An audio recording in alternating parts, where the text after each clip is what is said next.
Welcome everyone, our special day, bilingual education or the role of language. This is session number 5 for today, and I'm so excited to welcome you all our attendees watching on Facebook or here on Zoom. The people watching on Zoom, please put all panelists and attendees in the chat so we can know where are you watching from and what do you do and who you are. And then the people watching on Facebook also feel free to introduce who you are. The Q&A is for all the question. And then Josh, I told you we have people watching from everywhere. So let me say hello to Nahid from Egypt, Nadia from India. We have people watching from Hong Kong, Lebanon, Bangkok, Japan, the UAE, and some French teacher, Arabic teacher, English teacher for sure. The day was full of multilingual speakers. And so Jesse, hello from Istanbul. Let's give it a start, Josh. And I'm so excited. It's our first collaboration, and hopefully we'll have more opportunity to work together. Absolutely. Thank you very much for having me. I'm going to go ahead and get started. So this is Do Is TAC, Translanguaging and Symbolic Learning. A little bit about me. That's me, in case you can't see me in the screen, but that's myself and my son, Isaac. This was taken back when school started here back in October. I'm originally from the US. I've been in Hong Kong for a long time, 18 years, and in PYP schools for 17 years. I'm currently the head of primary at Discovery College, which is a 4-program IB through school with 1,440 students. I'm an IBEN member, so I work with the IB as a workshop leader, a team leader, and a consultant. My contact details and Twitter handle are there, and we're going to jump right in because we don't have much time, and I want to make sure that we get to the heart of what we're going to talk about today. So you've already introduced yourselves. Please feel free to put in the role that you might have within your school or organization, and your interest in translanguaging as well. So some people, they are primary teachers, some people, they are KG teacher. I'm getting more countries also in the chat. We have PYP coordinators, people watching from Bangkok, Istanbul, Australia, and hopefully we'll have also some people joining from the US. It's either early morning. We have music teachers as well, principals. So you have everything, Josh. Excellent, excellent. We're going to start with this quote by Ralph Waldo Emerson. The secret of education lies in respecting the pupil. It is not for you to choose what he shall know, what he shall do. It is chosen and foreordained, and he only holds the key to his own secret. I should mention as we go forward through this, a lot of my expertise or the area where I have a lot of passion is in the early years. So we will be making a lot of references to symbolic languages and symbolic learning and what that looks like through that lens. Just a few special thanks. I won't go through them. You can read them up there. This presentation I'm giving is a reduced version of a presentation I gave at the IBAP conference in 2019 here in Hong Kong. So some guiding questions for our session today. What is the theory behind translanguaging? What can it look like in practice? And how can I incorporate elements of translanguaging into my classroom easily? I think it's really important to note, it says, what can it look like in practice? By no means is this the how-to guide. This is just a possibility or an invitation for you to take it further. With that, I'd like to give a bit of a disclaimer. I am not a linguist, by no means, nor am I an expert on translanguaging. I just have a very strong passion and interest in this particular concept, which has led me to some thinking that I'd like to share with you this evening. Came from the enhanced PYP. That's when I first learned about translanguaging. And then I just, I thought, what is this? It's something new and something new I needed to learn. And I found that a bit scary. And so how I tackle things that I find scary, I research and I find out more. So the reason I wanted to find out more was because of him. And this is Isaac. Isaac's now 3.5. And I'll show you a recent picture in a little bit. But Isaac's story is why translanguaging is important to me. I am originally from the United States, and I grew up in a monolingual household. And how you define monolingual, that's up to you. But from my terms, I grew up in a household where we spoke English. I studied Spanish at school, so I would say that I'm literate in Spanish. Not an expert, but I can rent a car and find the airport if need be, which I think is really important in any country that you're in. My partner happens to be Japanese. So he grew up in a Japanese language context, and Japanese is his first language. And he's also an English speaker. And then there's Isaac. And if you can see here, there's a graphic of Mexico. Isaac is adopted, and Isaac's birth mother is originally from Mexico, and her mother and brother and sister, they are all Spanish speakers. And so when Isaac came into our lives and became my son, I wanted to ensure that language was a key element and a key part of our household, because I feel it is part of one's identity. It is part of that sense of belonging, that sense of culture, and it defines who we are. So that has led me to this work around translanguaging. And there's Isaac from just a few weeks ago. So what I'd like to start with is, if you could use the chat, I'd like you to tell us if you identify as being monolingual, bilingual, multilingual, trilingual, whatever terminology you use for yourself. Be great if you could let us know if you were raised in a home where one language was spoken, 2 languages, 3 languages, more than 3 languages. Other questions to consider: did you attend school in a language spoken in your home as a child? Or did you attend school in a language not spoken in your home as a child? Did you learn an additional language other than your home language as a child or as an adult? I'm really curious. So I can see most of our Lebanese attendees, French, English, Arabic, trilingual, it's here. Let me go to Paul. He said monolingual, and he wrote also using Mandarin, so representing a kind of the culture in China. I'm bilingual, but I was raised in a monolingual home. So 2 languages at home, and the 3rd one learned, not acquired. This is Sarah.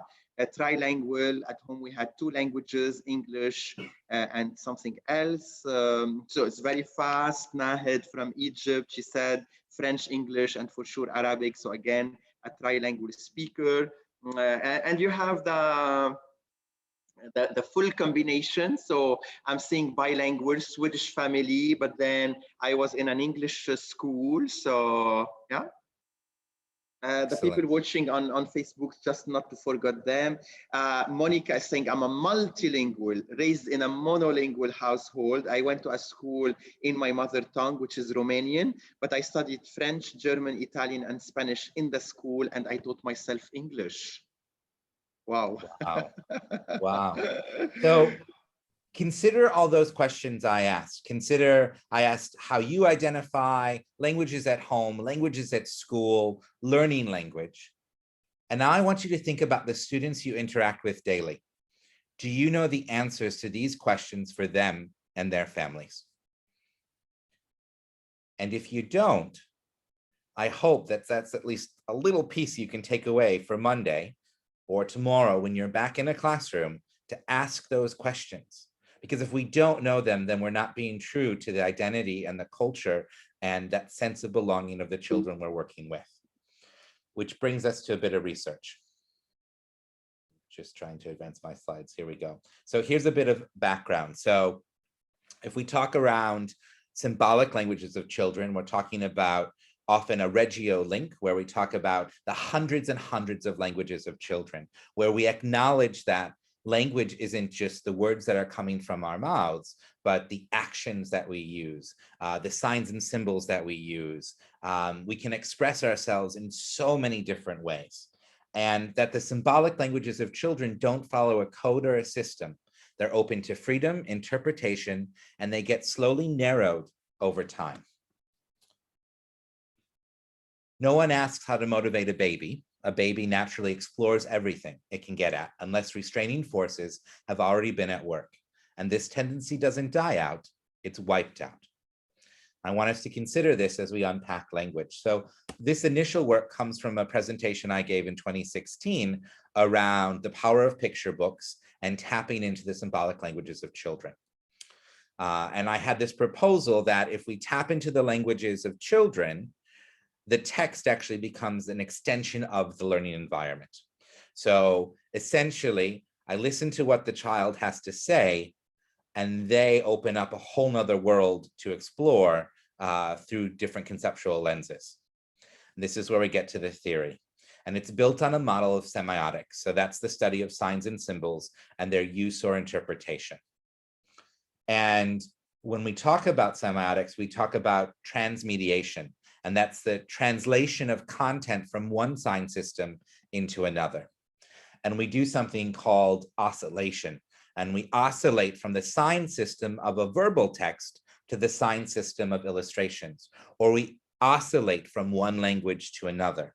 Or we oscillate from one context to another. That's a really brief explanation of what that looks like. I'm giving like the 5-minute explanation so we can get to the heart of translanguaging. And on the screen here, we've got the semiotic triangle. And what that's made up of is we've got the sign itself, which is the representamen.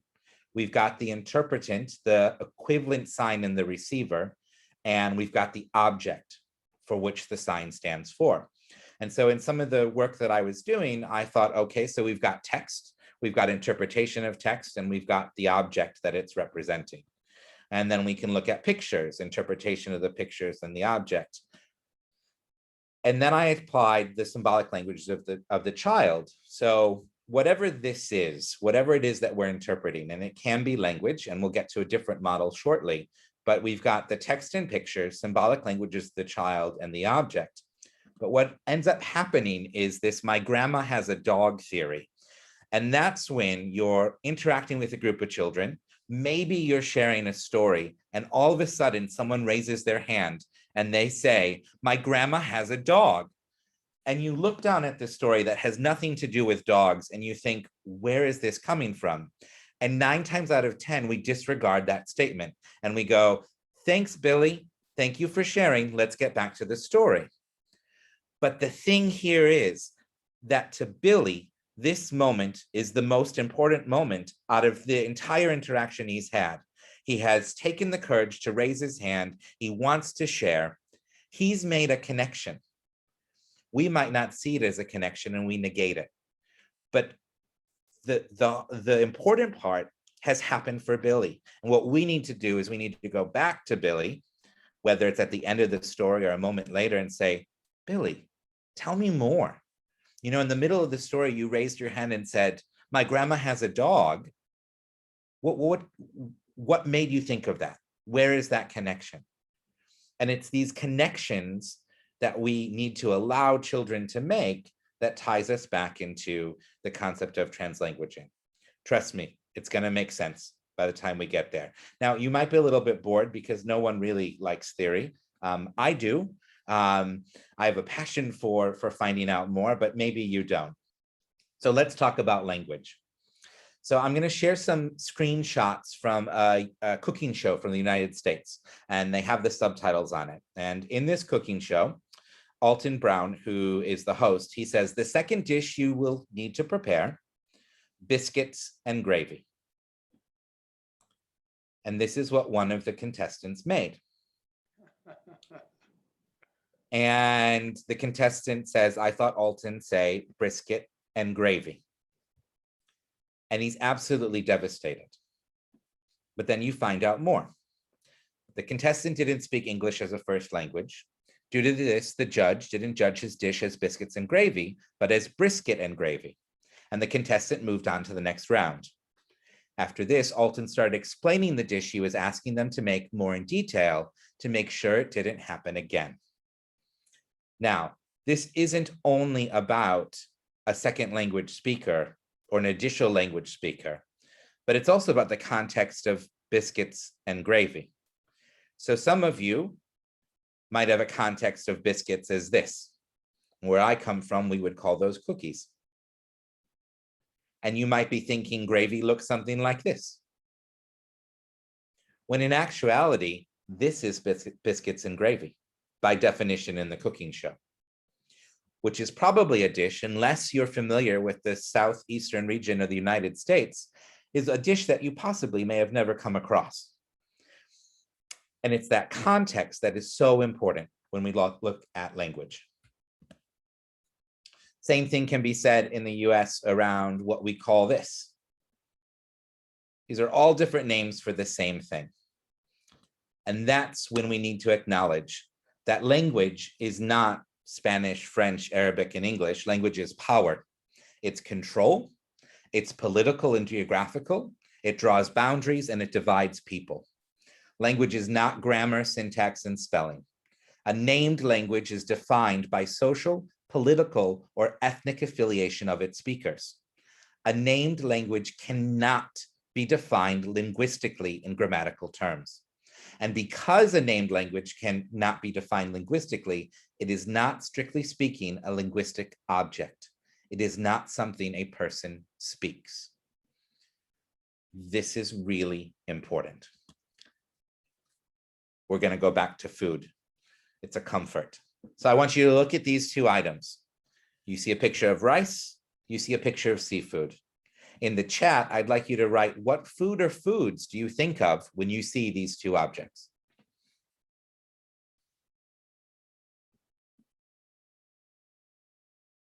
I started because I love cooking. So some people, they mentioned that we can see sushi. I said sayudiye, which is a Lebanese traditional dish with the yellow rice and the fish. Rice and fish, rice and grilled fish, tom yum, fried rice from Thailand, and then fried rice, fish and chips, seafood paella, biryani, fish biryani. And so you have a long list A long of different list. cuisines from all over the planet now. Absolutely. And one of the first things I saw on the list was this one, which is sushi. Yes. We've got gumbo here, once again, Southern United States, a madras fish curry, a paella. Mm.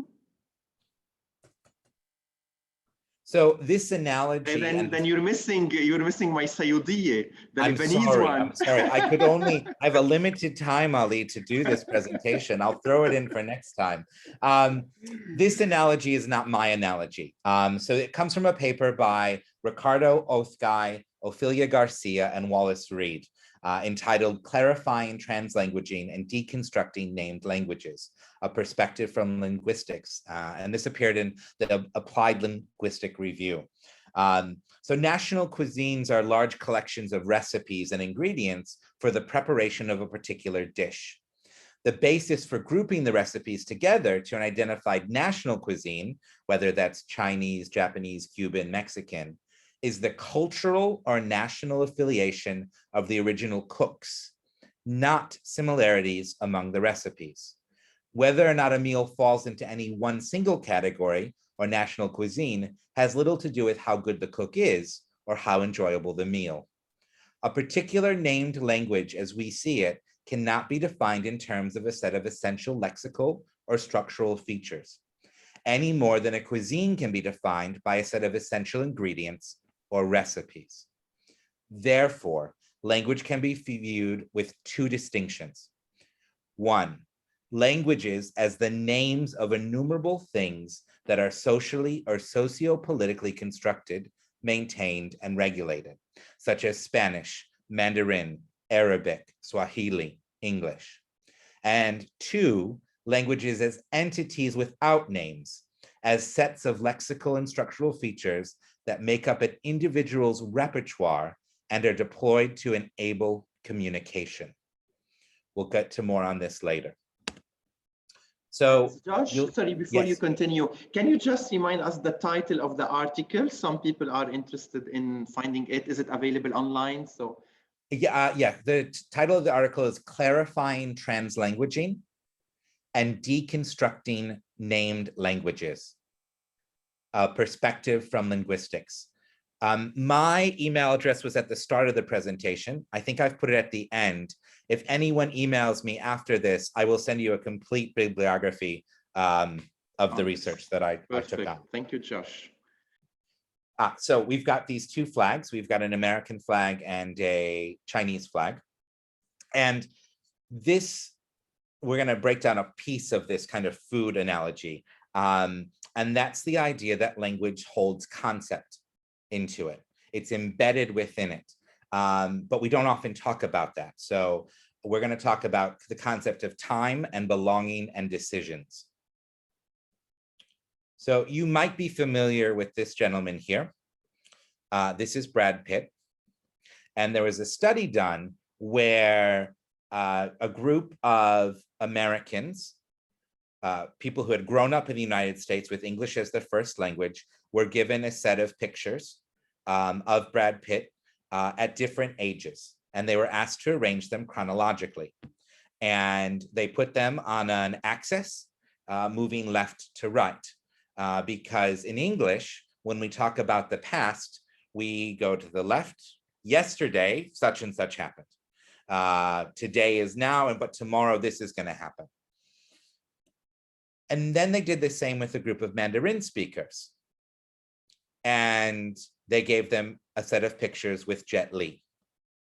And they arranged those photos on a vertical axis because the concept of time in Mandarin works along a vertical axis.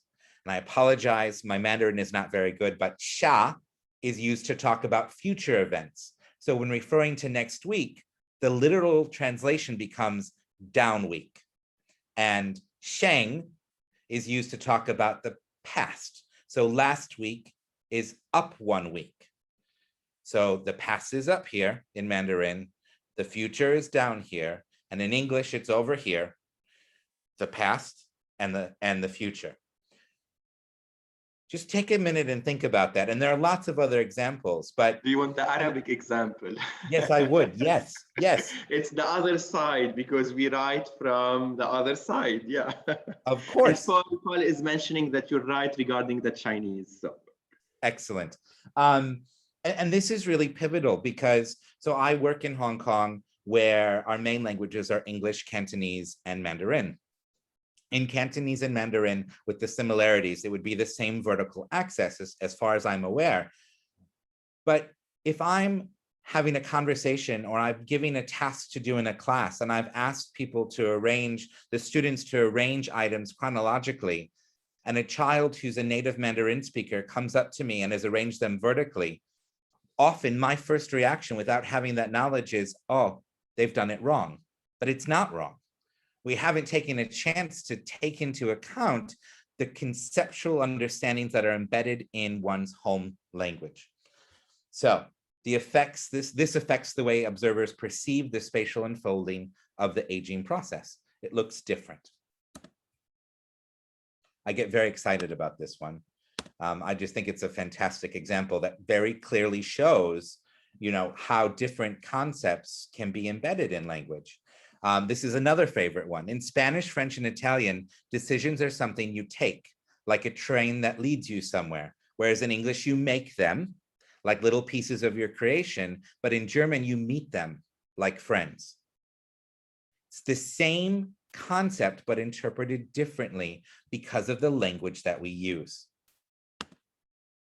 And then, of course, there are the examples of words that exist only in a particular language. There's no other way to describe it or explain it. And I've met couples who come from two different linguistic backgrounds who often have trouble communicating a particular concept, usually an argument, because there's a word or there's a phrase or something that just doesn't translate over. So we go back to Vygotsky then. So the most significant moment in the course of intellectual development, which gives birth to the purely human forms of practical and abstract intelligence, occurs when speech and practical activity, two previously completely independent lines of development, converge. This is important.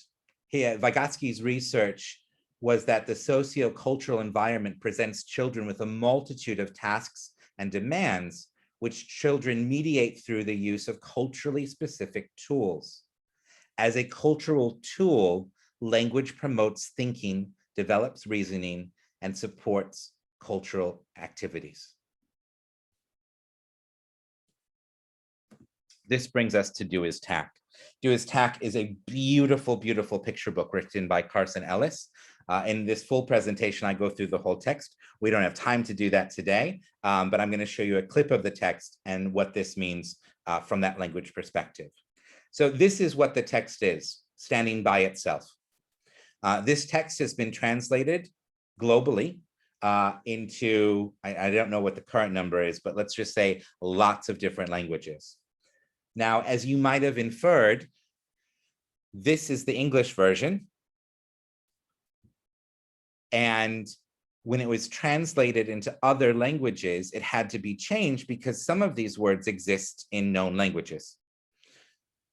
But it is all essentially what we would call gibberish. It's all made up words. But the story itself presents questions, conversation. There's a whole scenario here where this plant grows, they end up building this house, they ask for a ladder, but you have to infer with the text. You don't have to speak any particular language in order to engage with the text because you're having a shared experience. It's not about the language, it's about the interpretation of what is happening. The language itself is secondary. So, every person has their own idiolect, and that's their language footprint, or sorry, fingerprint. That is obviously a fingerprint, not a footprint. And their own linguistic repertoire. Whether it is phrases that you use at home with your loved ones, or words that only your friends use as code, or whether it is a named language, each of our idiolects are different, just like our fingerprints. They can't be, they're not able to be replicated. We bring our own experiences to the table when we communicate. So this idea initially around language was that language exists in silos, and that someone who speaks multiple languages flips a switch and just changes, or they shut down one language, that those languages are in different parts and we're interacting with them in different ways. And this is what bilingualism and multilingualism is not. We've shifted to this understanding of translanguaging. Languages are not seen as independent systems like these silos that people have, but as practices that people use. It takes language from an inactive process to an active process. It's not switching from one language to another. Going back to Ophelia Garcia, she puts it like this: bilinguals translanguage to facilitate communication with others, to construct deeper understandings, and to make sense of their bilingual worlds. It's the active process of testing theories, applying prior knowledge to new situations.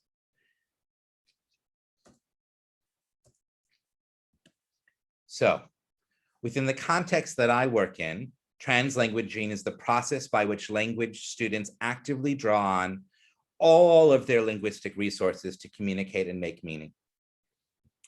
This term originates from the work of Ken Williams, who is from Wales, and he used it to refer to bilingual pedagogy that alternates language modes. For example, reading in a bilingual classroom may be done in one language, but writing in another. But translanguaging is far much more than that. So let's go to here. Translanguaging is a means to open up spaces to co-construct identity and negotiate meaning. It refers to using one's own idiolect without regard for socially and politically defined languages or boundaries. Doesn't matter what I'm speaking. The important thing is that I am communicating. It's not about what I'm communicating in, it's about the ideas that I am communicating.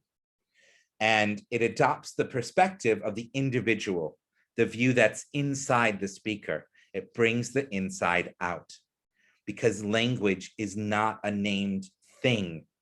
It is who we are at our core.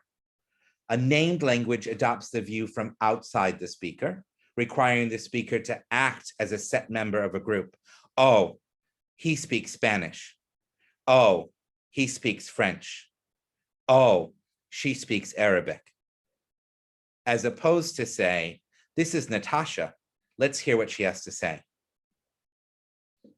The act of translanguaging is transformative. It creates a social space for multilingual language users by bringing together different dimensions of their personal history, experience, and environment, their attitude, beliefs, and ideology, their cognitive and physical capacity into one coordinated space, and meaningful performance and making it into a lived space.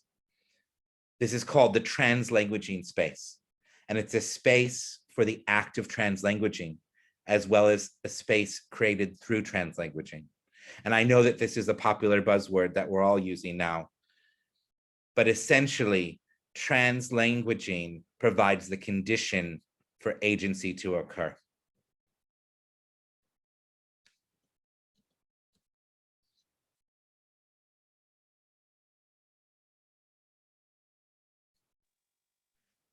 So, what does that look like? We're going to go back to a model, and then I'll take a few questions, and then I'll give you some examples. I'm getting plenty of comments of people saying, Ali, this is what we felt today while we were watching the French webinar, but we are English speakers. And then someone is typing in Arabic, I'm feeling the same. So the theory explained is happening now with all our attendees, and they are making all these kind of connections. So Josh, let's continue, and then we can also stop again for another moment of reflection. Fantastic. So if we go back to that model, I've kind of amended the semiotic triangle, and I've created a translanguaging model. So at the center, we've got agency, identity, idiolect, and perspective. Still have those symbolic languages of the child at the top, because you're never going to take that away from me. That's so, so important.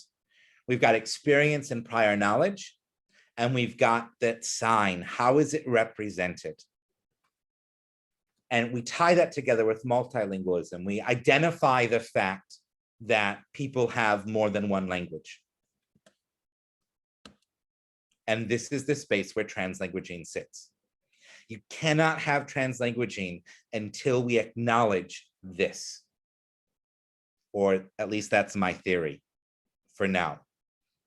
So essentially, and Ophelia Garcia, she's like the guru to me of translanguaging. You can Google her and read all of her stuff.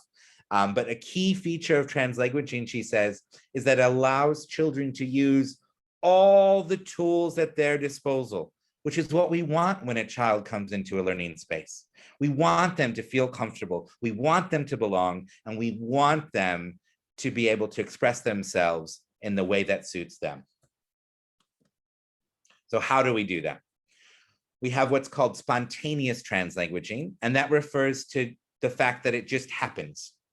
So you can't plan for the spontaneous. It occurs naturally between bilinguals and multilinguals. And I'll give you an example of this. My son currently speaks English and Japanese. We would call him a crib bilingual because he's been speaking both languages since he was in the crib. And at home, I speak English and my partner speaks Japanese, but we coexist in the same space. And we were playing one day, the three of us, and we had a big box, and Isaac was coloring the box, and he stopped, and in Japanese, he said to Taka, he said, "Good job," and in Japanese, which I can't remember what it is right now. I should, but I can't. And then he turned to me and he just went, "Good job, Daddy," and we just continued on. He's continually switching back and forth. No one's telling him to do that, but he knows in order for him to be understood and understood well, he has a repertoire of languages that he can access and communicate with. So pedagogical translanguaging is then planned by the teacher inside the classroom. And this can refer to the use of different languages for input and output, or other planned strategies. This allows the teacher to draw on their idiolect, their language repertoire, as well as the repertoire of the students in a classroom. This is not about, well, English is our medium of instruction, therefore we are speaking English all the time. That is not this. This is to acknowledge the fact that, oh, here are 4 Arabic speakers and 3 French speakers. Why don't we let them work in the language they're most comfortable with, knowing full well that at some point, there's going to have to be a sharing back of ideas in the common language in the classroom. This offers tremendous possibility for transformational learning.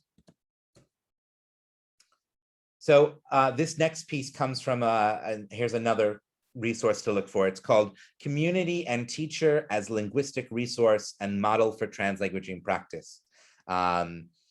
And this is, I think this is from Zapata and Lehman, but like I said, you asked me for the bibliography and I will send it to you. So a few principles here, and this is based on the work of Hammond, Beck, and Donaldson. So translanguaging pedagogy should be purposefully designed and implemented. We need to think about it, we need to plan for it, and then we need to act on it. I'm picking up speed, I've noticed the time. What language, so key questions, what languages do our students and their families speak? So if we flash back to 30 minutes ago, that's where we started. That's where those key questions come from. What is the language profile? Do we know? If we don't, we need to find out. How are we building a meta-linguistic awareness of the languages sustaining our community? Meaning, are we talking about language? Are we aware of what exists? And are we actively seeking to develop that further? Where in our curriculum and instruction are we intentionally teaching translingual approaches to students? Does a child know that it is safe in this classroom to ask for clarification with another Korean student? Or have we created this community where language is power? And I'm going to argue that 99% of the time within schools, language is power. It is not belonging. It is not identity.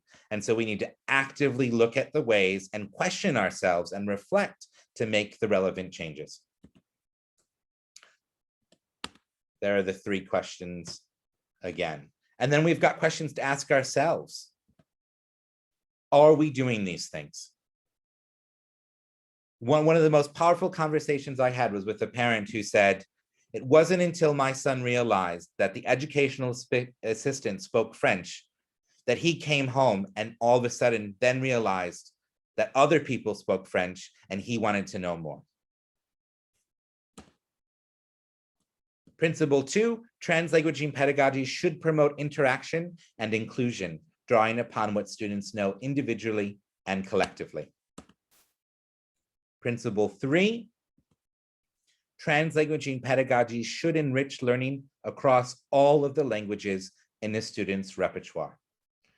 Once again, we're not teaching the language. The language is the means of communication and expression and going further. This is that work from Zapata and Lehman around access and invitations. Are we creating a space where it's safe?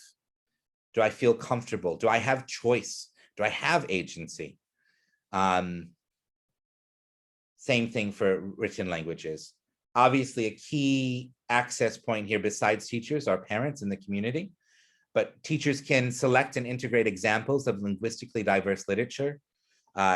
Teacher inquiry groups can study code meshing and dual language writing in literature. If you're working in an environment where the dominant additional language is Chinese, we should all have a general understanding of the construct of the language and what that means for our students. More questions to consider. What linguistically diverse literature do we share? In what ways can we integrate the literature across the year? What kinds of literature innovations invite joy and close inspection of linguistically diverse writing?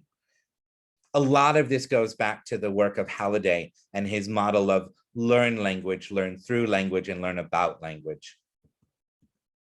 I know I'm going quite fast here, but I am conscious of time. So what do we need to do?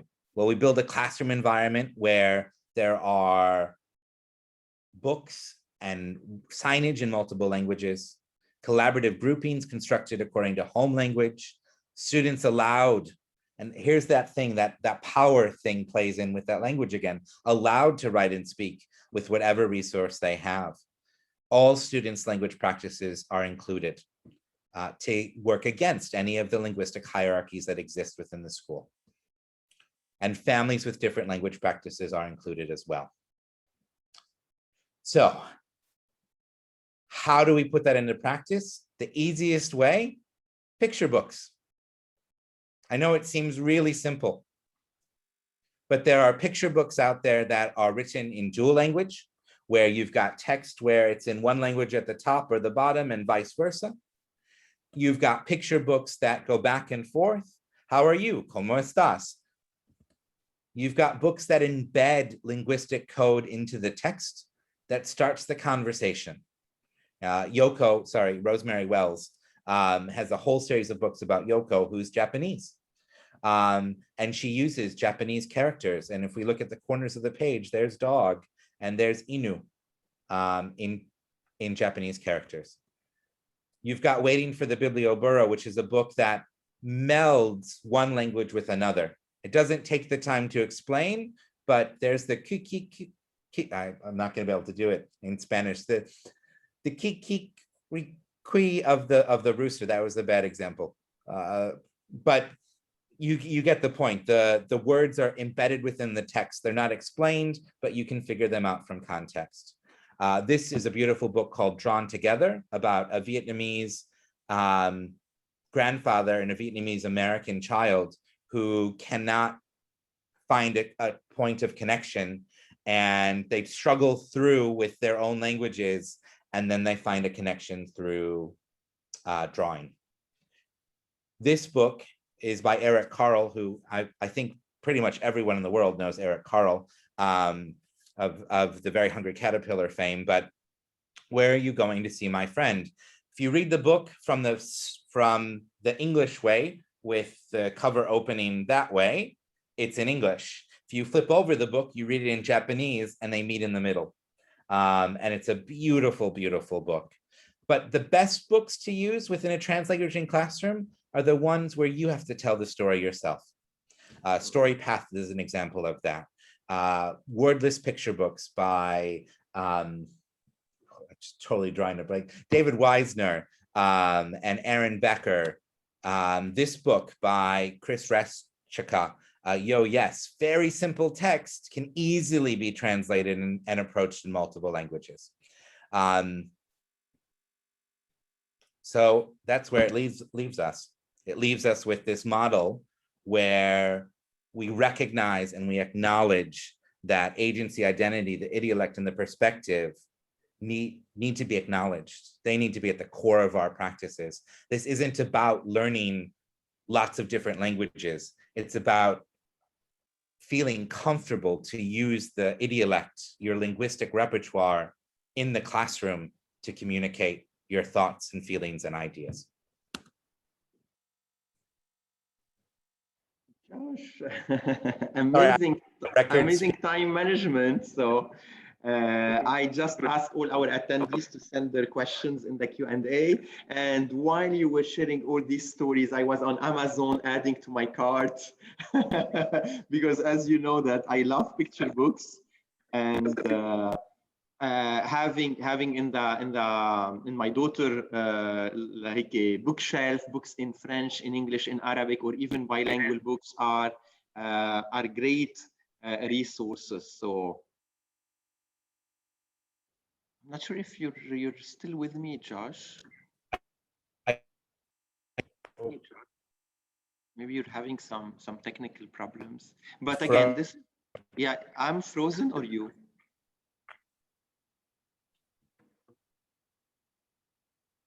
Okay, so we have your email for all the people who would like to get your email contact, and I'm going to stop sharing.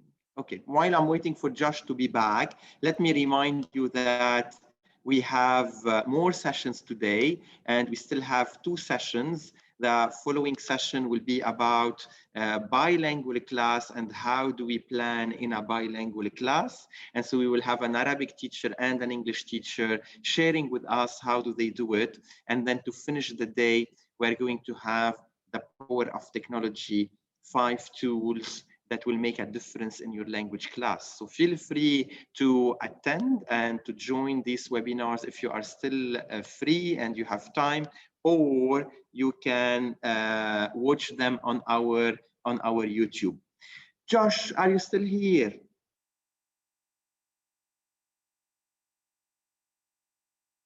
So sad that we have a kind of a technical problem. Yeah, I lost Josh. Let me see if he will be back in the following minutes. And yes, I'm going to send Victoria his contact email.